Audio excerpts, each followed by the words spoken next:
Opposition اتحاد P D M کی حکومت مخالف تحریک میں تیزی آنے کے بعد وفاقی وزیر داخلہ مقرر کیے جانے والے شیخ رشید احمد کو اب ایگزٹ کنٹرول لسٹ میں ترمیم کے مکمل اختیارات دے دیے گئے ہیں، لیکن اپوزیشن حلقوں کا الزام ہے کہ شیخ رشید کو ای سی ایل میں ترمیم کے اختیارات تفویض کر کے حکومت اصل میں اپوزیشن رہنماؤں کو سیاسی انتقام کا نشانہ بناتے ہوئے ان کے گرد شکنجہ مزید سخت کرنا چاہتی ہے۔ اپوزیشن کا یہ بھی الزام ہے کہ شیخ رشید اب سٹاپ لسٹ اور بلیک لسٹ میں اپوزیشن رہنماؤں کے نام شامل کر کے ان کو خراب کریں گے۔ سٹاپ لسٹ میں ان افراد کے نام شامل کیے جاتے ہیں جنہیں کسی وجہ سے فوری طور پر بیرون ملک سفر کرنے سے روکنا مطلوب ہوتا ہے۔ تاہم حکومت کا دعویٰ ہے کہ شیخ رشید کو ای سی ایل میں ترمیم کے اختیارات تو دیے گئے ہیں، تاہم ایگزٹ کنٹرول لسٹ میں ترمیم کی حتمی منظوری وفاقی کابینہ سے لی جائے گی۔ ان حکومتی حلقوں کا یہ بھی کہنا ہے کہ کابینہ نے وزیر داخلہ شیخ رشید احمد کو ایگزٹ کنٹرول لسٹ میں ترمیم کرنے کے اختیارات تفویض کرنے کی اجازت صرف عدالتی احکامات پر عمل درآمد کے لیے دی ہے۔ اس بارے میں قائم کردہ کابینہ کمیٹی وزیر داخلہ اور وفاقی وزیر قانون پر مشتمل ہوگی،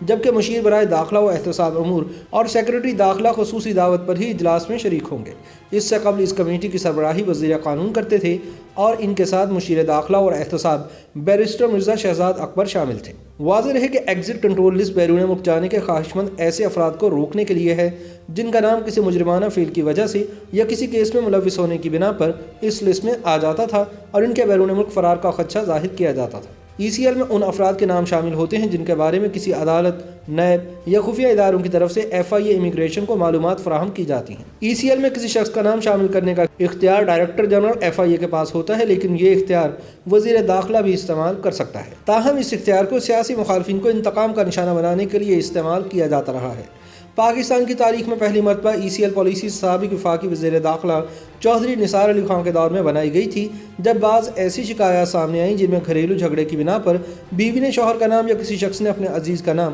صرف اعلیٰ حکام سے واقفیت کی بنیاد پر ہی ای سی ایل میں شامل کروا دیا تھا۔ یوں برسوں تک یہ نام ای سی ایل میں شامل رہے اور ان کو اس لسٹ سے نکالنے کا کوئی طریقہ کار بھی موجود نہیں تھا۔ چودھری نثار علی خان نے جب نئی پالیسی بنائی تو ایک ہفتے میں 5000 کے قریب لوگوں کے نام ای سی ایل سے خارج کر دیے گئے۔ چودھری نثار نے ای سی ایل میں نام رکھنے کی مدت 3 سال مقرر کی تھی اور اگر کسی شخص کے بارے میں مزید عدالتی احکامات موصول نہیں ہوتے تو اس شخص کا نام آٹومیٹکلی اس فہرست سے خارج ہو جاتا تھا۔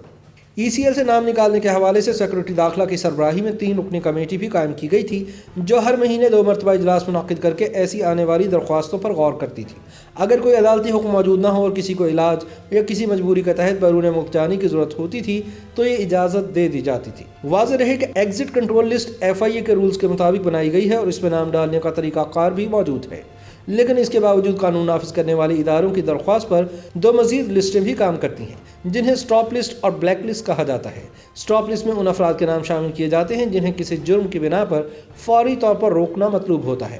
اس میں عموماً کسی قتل، منشیات یا دیگر اسی نوعیت کے مقدمات میں مطلوب افراد ہوتے ہیں۔ ان کے بارے میں پولیس اور قانون نافذ کرنے والے دیگر ادارے فوری طور پر ایف آئی اے کو آگاہ کرتے ہیں اور ایسے افراد کا نام سٹاپ لسٹ میں شامل کر لیا جاتا ہے، لیکن یہ نام صرف 1 مہینے کے لیے ہی اس لسٹ میں شامل ہوتے ہیں اور 1 ماہ کے بعد ای سی ایل میں نام نہ آنے کی بنا پر انہیں سٹاپ لسٹ سے بھی نکال دیا جاتا ہے۔ سٹاپ لسٹ بیرون ملک جانے والوں کو ہی نہیں بلکہ بیرون ملک سے آنے والے افراد کو بھی روک سکتی ہے، اور کئی کیسز دیکھنے میں آیا ہے کہ ناپسندیدہ شخص ہونے کی بنا پر کسی شخص کو کارآمد ویزا ہونے کے باوجود روک دیا جاتا ہے۔